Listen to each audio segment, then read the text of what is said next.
Assalamualaikum warahmatullahi wabarakatuh. Jumpa lagi di channel gua Ngareko. Pada video kali ini gua akan membahas tentang strategi bagaimana melakukan pemasaran di media sosial. Yang seperti yang kalian tahu kan, media sosial yang paling banyak digunakan saat ini adalah Facebook dan Instagram. Kita akan membahas dua media sosial itu, yang mana nantinya akan menjadi pilihan buat teman-teman semua nih untuk menggunakan platform mana yang antara dua itu yang tepat untuk produk atau jasa yang teman-teman jual atau pasarkan, atau untuk mencari calon customer atau konsumen. Sebenarnya sih kedua media sosial itu, Facebook dan Instagram, masing-masing mempunyai positif dan negatifnya ya, tergantung bagaimana jenis atau produk yang teman-teman jual, tergantung balik lagi ke brand atau merek atau jenis barang dan jasa yang teman-teman jual. Jadi kembali ke masing-masing brand, identitasnya atau identitas brandnya. Misalkan produk teman-teman itu mengenai lebih ke semua kalangan, itu lebih cocok di Facebook. Tapi kalau misalkan produk kalian lebih ke umur yang muda atau remaja, itu akan lebih cocok di Instagram. Tapi sebenarnya kedua-duanya mempunyai sisi positif dan negatifnya, dan saya akan jelaskan, menjabarkan, dan juga akan memberikan solusinya bagaimana cara yang tepat yang bisa teman-teman pilih platform mana atau kedua-duanya. Itu juga sah-sah aja sih, bisa aja, asal teman-teman bisa memaintain atau memanage dua platform tersebut, Facebook dan Instagram. Gua akan kasih beberapa screenshot juga nantinya ya, jadi bisa lebih gampang teman-teman bisa tahu dan lebih jelas. Nah, ini kita mulai. Kenapa sih yang tadi gue bilang harus kita pilih salah satu? Ini sih lebih baik aja ya, fokus ke salah satu. Teman-teman harus tentukan dulu kan, tadi yang seperti gue bilang kan, mau misalkan Facebook atau Instagram. Teman-teman melihat juga nih produk yang teman-teman jual ini cocoknya kemana. Karena kalau kita dua-duanya itu fine-fine aja, oke aja, cuman itu memerlukan waktu, tenaga, biaya, ilmu. Ini seperti digambarin di yang nanti di screenshot. Jadi teman-teman itu nggak bisa istilahnya saya pengen dua platform, nggak masalah, cuman lebih baik itu satu platform aja yang teman-teman fokuskan, karena akan menghemat ya waktu, biaya, tenaga, dan ilmu. Teman-teman nggak harus mempelajari bagaimana algoritma dari kedua platform tersebut, karena berbeda. Balik lagi, terus teman-teman nggak perlu lagi membuat schedule, waktu, time, terus konten. Mungkin kalau konten di Instagram bisa main ke Facebook, cuman kan punya timeline atau perbedaan waktu, print time atau jam-jam bisa ramainya. Jadi saya lebih menyarankan untuk teman-teman fokus ke salah satu platform, entah itu Facebook atau Instagram.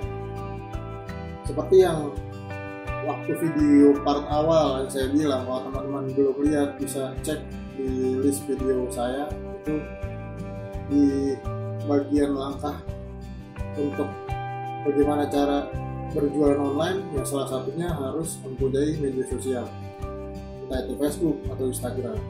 Jadi ini adalah hal yang sekarang itu wajib dipunyai oleh para penjual atau pedagang yang ingin mendagangkan barangnya di online. Oke, yang tadi saya bilang, jadi teman-teman di sini harus pilih salah satu ya, Facebook atau Instagram. Itu balik lagi ke, saya tekankan, balik lagi ke program identitas brand dari produk atau jasa yang teman-teman jual.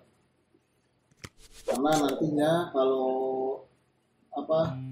teman-teman ambil semua, nanti malah tidak terpegang salah satunya, atau tidak termaintain. Kecuali teman-teman punya karyawan atau orang yang di-hire untuk memaintain dua platform tersebut agar dagangan atau produk teman-teman ini bisa masif tersebar ke dua platform tersebut. Jadi bisa menggrab semua user yang ada di Facebook maupun Instagram. Itu harus punya biaya tentunya kan, keluar biaya lagi untuk memaintain atau membayar atau meng-hire orang yang memang jago atau ahli di bidang di dua platform tersebut, atau admin, standar admin. Oke, saya lanjut. Kenapa sih tadi saya bilang harus salah satu? Misalkan yang pertama adalah Facebook. Kenapa harus memilih Facebook? Di sini bisa teman-teman lihat ya, kenapa harus memilih Facebook? Karena di Facebook itu lebih mudah, sama tidak ingin ambil pusing. Dalam artian tidak ingin ambil pusing, jadi kita bisa bebas posting, maksudnya dalam artian jenis postingannya di Facebook itu beragam dan bermacam-macam. Terus hampir semua orang dalam Facebook itu dari minat, usia itu ada semua di situ teman-teman. Terus selain itu juga tadi saya bilang Facebook bisa posting link, posting teks, terus foto dan video, terus juga grafik. Pokoknya banyak lah di Facebook, bisa posting yang tidak bisa diposting di Instagram. Sekarang juga Facebook sudah ada Facebook Story, dia juga sudah ada Facebook Marketplace. Jadi lebih banyak, lebih kaya fiturnya istilahnya di dalam Facebook itu sendiri. Makanya buat teman-teman yang tidak ingin ambil pusing, tidak ingin repot, misalkan kalau di Instagram harus bikin gambar yang bagus, foto yang bagus, bikin video yang bagus, teman-teman hanya bisa menggunakan template atau beberapa grafis yang memang sudah ada di internet, atau ada cuma bisa menulis copywriternya teman-teman bagus, itu cocok bisa di Facebook. Tapi perlu diperhatikan lagi, di Facebook itu juga punya filter yang ketat ya, yang tadi seperti saya bilang, dia punya algoritma yang dimana dia algoritma di Facebook ini menyukai postingan yang engagementnya tinggi dan punya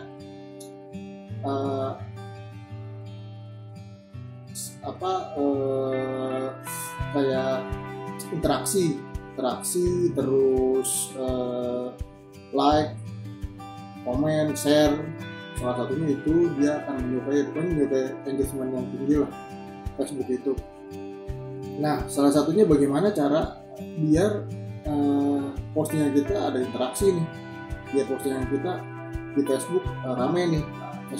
Facebook itu juga tidak bisa sembarangan. Kayak misalkan teman-teman posting pasti pernah merasakan ya, semua teman-teman posting produknya di Facebook, tapi dari sekian banyak setiap hari posting hanya 1% kemungkinan ada interaksi di situ.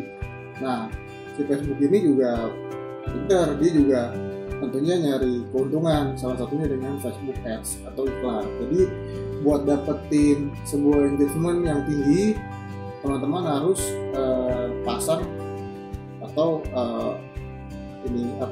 taruh iklan produk kalian, diiklankan di Facebook Ads, dan itu tentu berbayar. Makanya tidak sembarangan bisa, jika teman-teman punya produk bisa bebas posting sana sini, pasti kurang maksimal gitu untuk dapetin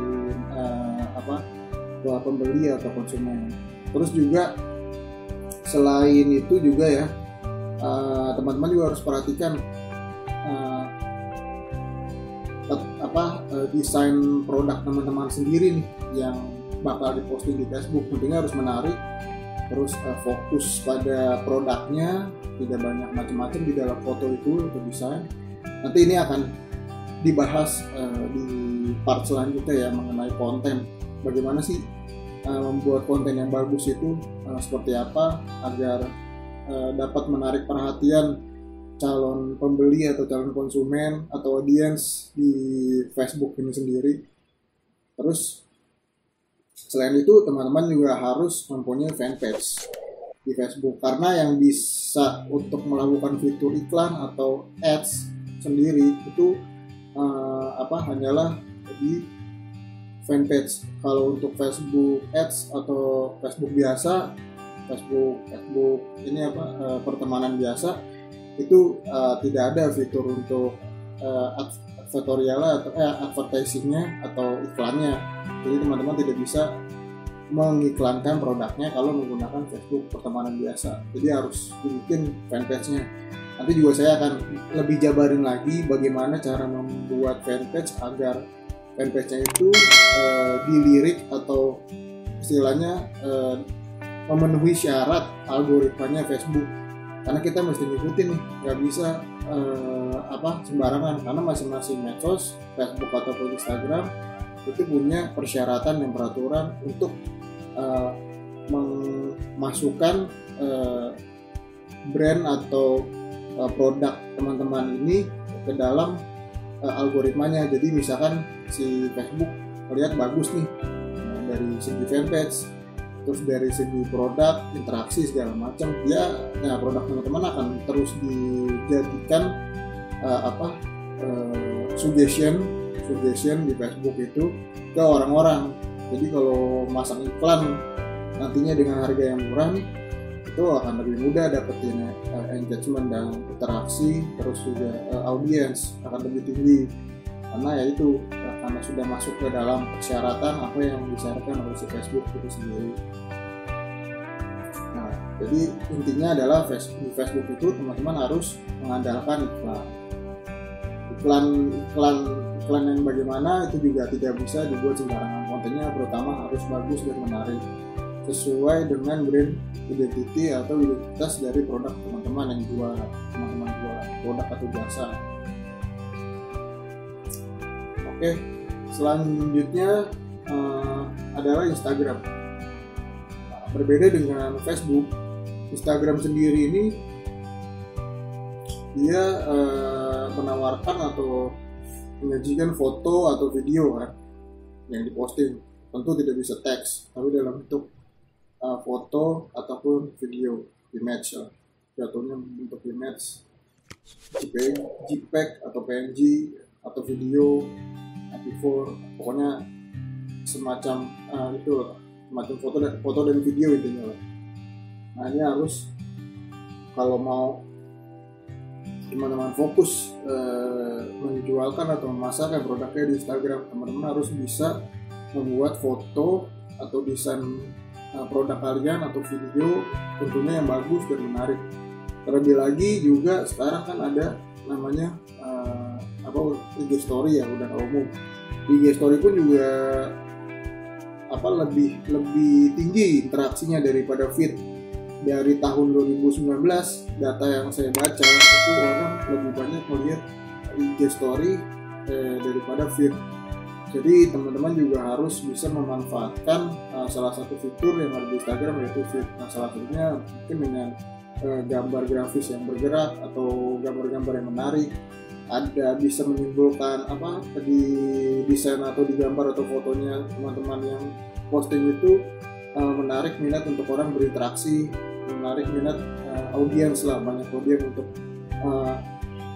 mau melakukan interaksi dengan produk atau brand teman-teman semua. Terus juga golongan usia atau minat di Instagram itu lebih terspesifik. Rata-rata itu di bawah umur 45 tahun. Tapi bahkan yang di atas umur 40 tahun itu tidak terlalu banyak menggunakan Instagram, jadi lebih banyak anak muda. Jadi kalau produk teman-teman lebih ke anak-anak muda, terus umur 35 ke bawah lah, atau remaja, itu cocok menggunakan Instagram. Tapi kalau produknya luas, masif, umum, misalkan dalam artian tidak terbatas dengan umur, itu bisa dua-duanya sih sebenarnya bisa. Jadi di Instagram nih, kan Instagram sudah bisa connect ke Facebook fanpage, jadi teman-teman bisa menggunakan fitur itu. Kalau misalkan range atau target market, target pasar teman-teman itu tidak terbatas dengan usia atau minat dari user atau pengguna Instagram dan Facebook. Jadi teman-teman bisa sekaligus buat postingan, ketika posting Instagram bisa sekaligus posting Facebook dengan fitur yang ada di dalam platform tersebut. Tapi harus tetap dilihat juga desain atau image foto atau video yang nanti diposting untuk jadikan konten jualan teman-teman, itu sekali lagi harus menarik. Nanti saya akan lebih detail bahas mengenai konten, bagaimana sih bikin konten yang bagus dan benar dan menarik interaksi, menarik audiens untuk bisa dia komen atau like atau mungkin share kalau di Facebook.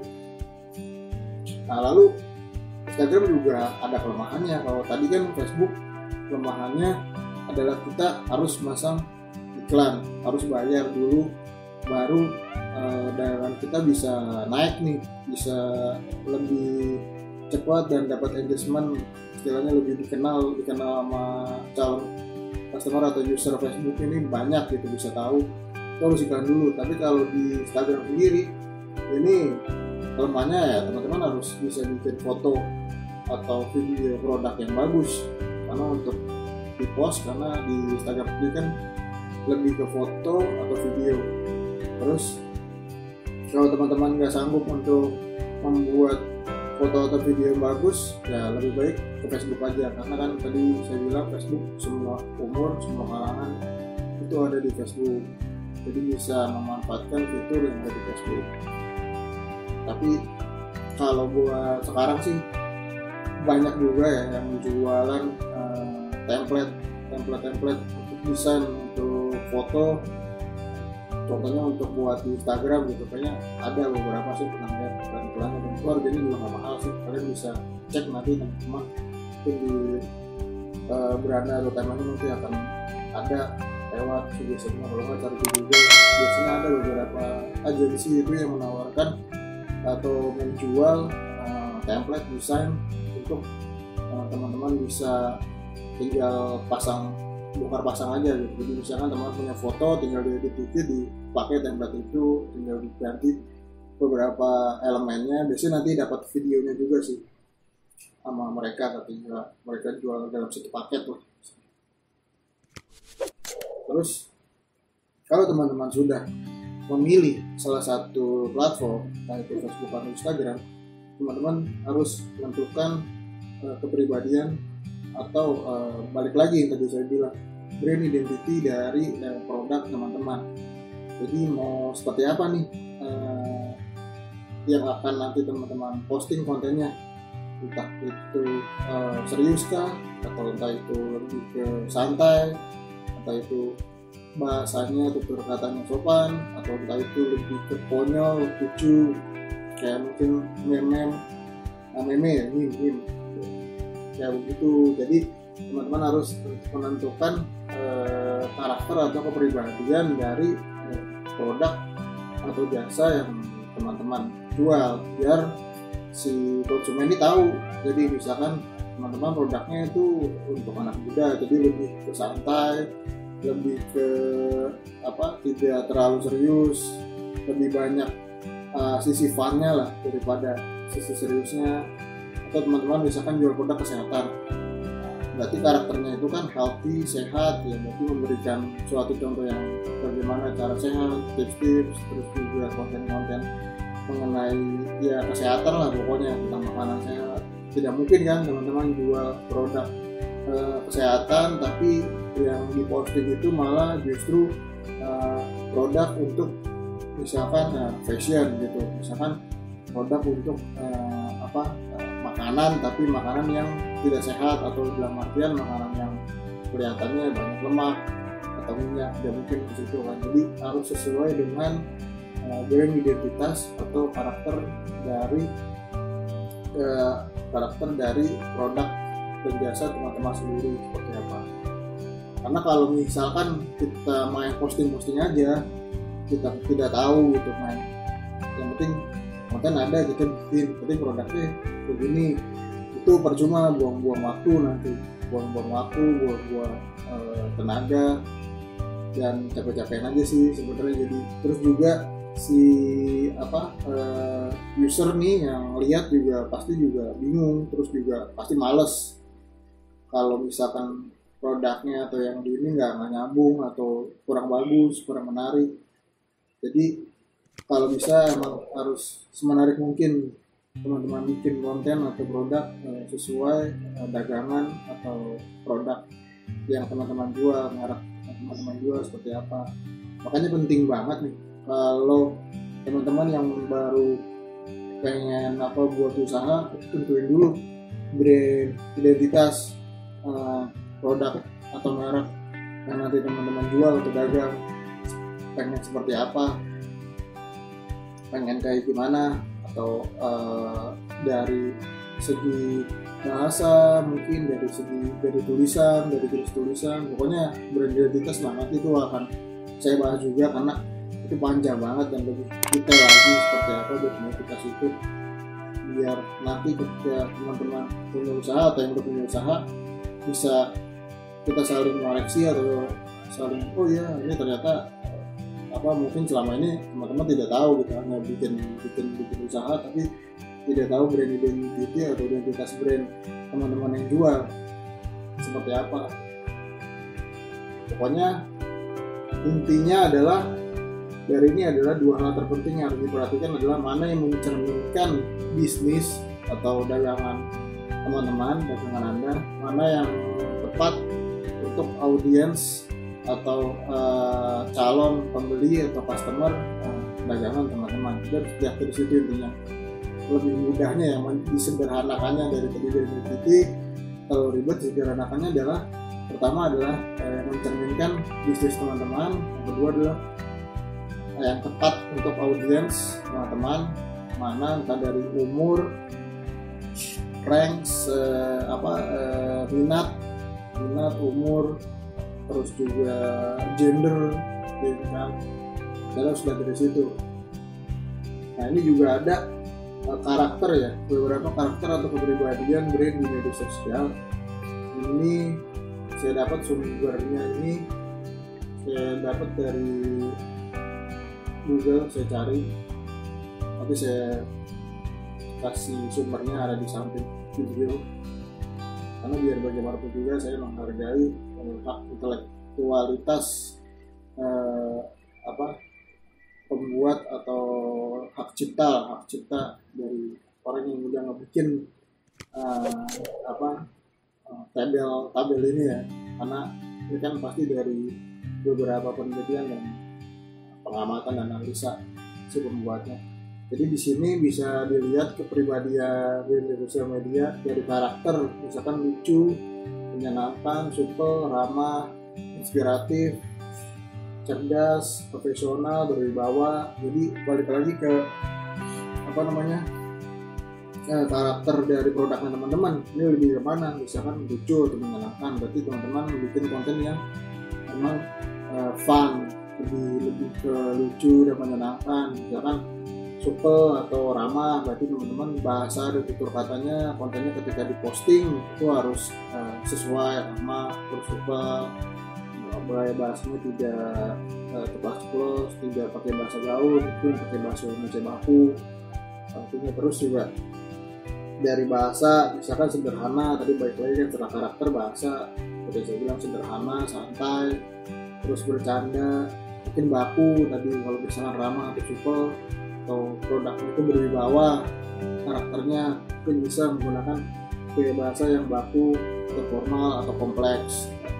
Terus dari gaya bicaranya misalkan sopan, rendah hati, muda, belak-belakan, kritis, dewasa, atau elegan. Ini dalam artian ini gaya bicara ini ketika teman-teman membalas komentar atau berinteraksi dengan audiens atau calon customer teman-teman semua. Jadi harus mengikuti nih sesuai dengan produknya, jangan sampai produk yang buat usia orang 45 ke atas, tapi teman-teman menggunakan gaya bahasanya untuk anak-anak remaja atau anak-anak di usia 20-an lah, 20 sampai 30, karena itu kan berbeda. Mungkin kan yang beli kan yang target market teman-teman jual itu kan tadi saya bilang produk buat 45 sampai 50, berarti kan orang-orang tua. Berarti bahasanya terus cara penyampaiannya itu harus memang sabar, pelan-pelan, terus pakai bahasa yang jelas, yang seperti melayani pembeli atau target market teman-teman di usia anak-anak muda. Jadi memang harus memperhatikan itu biar nantinya brand atau dagangan teman-teman ini bakal diingat, dikenal atau nggak mudah dilupakan lah oleh pembeli atau calon customer teman-teman yang cuma sekedar mungkin baru melihat, baru pengen tahu, penasaran. Karena seperti yang waktu saya bilang di video pertama, untuk sebuah audiens atau user di media sosial, dia itu untuk melakukan action atau melakukan transaksi pembelian produk itu dia harus melalui ada 6 tahapan. Saya ulangi lagi ya di sini nggak apa-apa. 6 tahapan itu adalah ini saya ada bagannya. Jadi ada awareness, interest in product, terus wanted, action, dan kemudian convert dan jadi melakukan pembelian atau sudah melakukan pembayaran. Untuk 6 tahap ini ada beberapa strategi. Tadi salah satunya Facebook, konten teman-teman itu harus menarik, harus bisa membangun awareness, engagement, ada ketertarikan. Nanti setelah itu ada interest terhadap produk teman-teman. Misalkan, wah ini kok iklannya lucu, atau oh ini kok desainnya kayaknya mudah diingat. Ketika mungkin beberapa kali teman-teman posting pertama, terus kedua mungkin mereka cuma hanya melihat, lama-lama mereka akan ada namanya ketertarikan, karena mungkin teman-teman warna dari segi desain itu mencolok, terus juga mencolok perhatian maksudnya, terus juga dari segi desain lebih menarik, ada ajakan nih, ada seruan, terus ada mungkin juga di yang teman-teman posting dalam desain itu juga sesuatu yang audiens atau calon pembeli teman-teman cari. Mungkin tips atau manfaat atau apalah, kan banyak banget di medsos ya kan, tata cara membuat kalau produk teman-teman itu makanan, misalkan olahan-olahan tertentu, resep-resep tertentu. Setelah mereka interest, tertarik dengan produk teman-teman, dia akan melakukan pencarian, dia akan mengklik iklan teman-teman atau konten teman-teman yang boleh diposting. Dia akan cari tahu namanya atau masuk ke profil, dia akan melihat, dia akan mengecek, terus lalu melakukan action. Dia akan mengklik, misalkan di profil teman-teman ada tombol untuk WhatsApp, link untuk WhatsApp, atau link untuk ke aplikasi, atau link untuk ke website teman-teman atau marketplace. Dia akan ke situ, akan melihat, akan melakukan pembelian. Setelah itu dia akan bertransaksi di situ, dan dari situ sudah pasti tinggal tahap terakhir itu udah kebanyakan dari 90% dia akan langsung melakukan transaksi, melakukan pembayaran seperti itu. Jadi balik lagi nih ke konten. Jadi konten itu harus semenarik mungkin, sesuai karakter, kepribadian atau produk yang teman-teman jual, yang teman-teman jual. Jadi harus tahu di situ. Oke, segini dulu video dari gua. Semoga ini bermanfaat, karena nanti akan ada part-part berikutnya mengenai bagaimana memaksimalkan bisa Facebook, bagaimana cara memaksimalkan Instagram, terus juga konten-kontennya seperti apa yang banyak menarik audiens, terus juga berapa lama waktu yang dibutuhkan audiens atau user untuk melihat konten yang suka di timeline kan, itu kan scroll itu. Bagaimana cara biar si audiens ini menangkap atau istilahnya mendapat perhatian dari konten yang teman-teman buat atau iklankan di media sosial. Oke, kalau ada pertanyaan silakan jawab di ketik aja di kolom komentar, bisa teman-teman ketik, nanti insya Allah saya bakalan jawab sesuai dengan cepat. Saya akan cek. Kalau teman-teman misalkan bingung, silakan ditanyakan aja. Kalau misalkan suka dengan video ini, silakan di like, di share, teman-teman bagikan ke teman-teman yang lain yang mungkin tidak tahu video ini, dan jangan lupa di subscribe. Terima kasih untuk waktunya teman-teman untuk nonton video ini. Assalamualaikum warahmatullahi wabarakatuh.